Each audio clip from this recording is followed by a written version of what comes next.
مو سره ډیر مدد وشول دغه ځای کې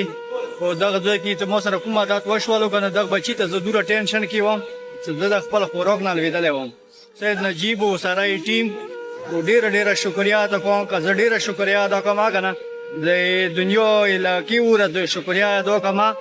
نو هغه به ډیره کمه وي زمانې مولا او د بهر خلک و دغه کڅوره د مو دغه هغه د سید نجیب ټیم دی دا غوته د زمانې مولا دوره تصویر کې کنه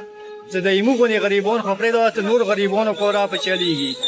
اعوذ بالله من الشیطان الرجیم بسم الله الرحمن الرحیم. ډېر ټایم پاس یو پرې بیا تاسو سره کاظمي چیریټي فاونډیشن ټیم ممبر کابل حسین مخاطب دی. څنګه تاسو ته پاته وه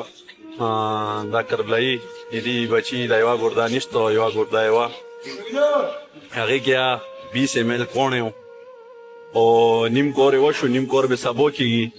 او زه خپله طبیعت مې ګاډ واډ دی بیمار یم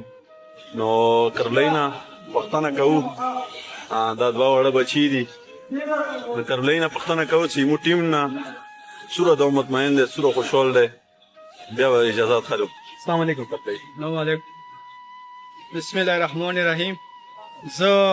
سید نجیب او سره څومره ټیم دی او بهر خلکو مسافران ټولو ته د ما طرفه سپیشل سلام او سپیشل سلام د بعد ما سره ډیر مدد وشول دغه ځای کې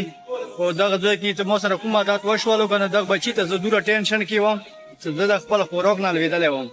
دغه ځای کې ما سره دغه سید نجیب او سره یې ټیم ډیره شکریا ادا کوم که زه ډیره شکریا ادا کوم کنه د دنیا علاقې وره د شکریا ادا کوم نو هغه به ډیره کمه وي زه دغه ډیره شکریا ادا کوم چې یوه بچه یې په پښو ودرېدو نیم علاج یې نن وشو نیمه شګه یې ماته شوه نیمه به سبیل که خیر لاس بجې بیا ماتېږي. زه دغه د سید نجیب او ساره د بهر خلکو نه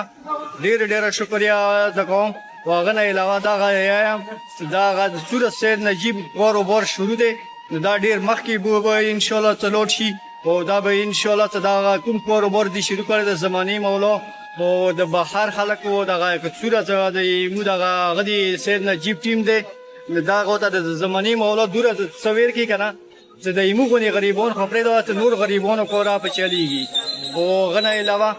دا زه یم چې دغه سید نجیب ته کوم دی کنه د سید نجیب ته سره مرسته کولی ته بهر خلکو ته یم د نور ورونو ته زه یم چې هر قسم ته مدد ورڅه کوئ چې ایمو غونې غریبان خلک دیني چلیږي ایمو غونې غریبانو خلکو کور چلیږي د نورو کور دا په چلیږي انشاءالله او نور دا کوي او دغه وخت چې ما بچی داسې و چې دوی په څولې نه تېر و دینې ما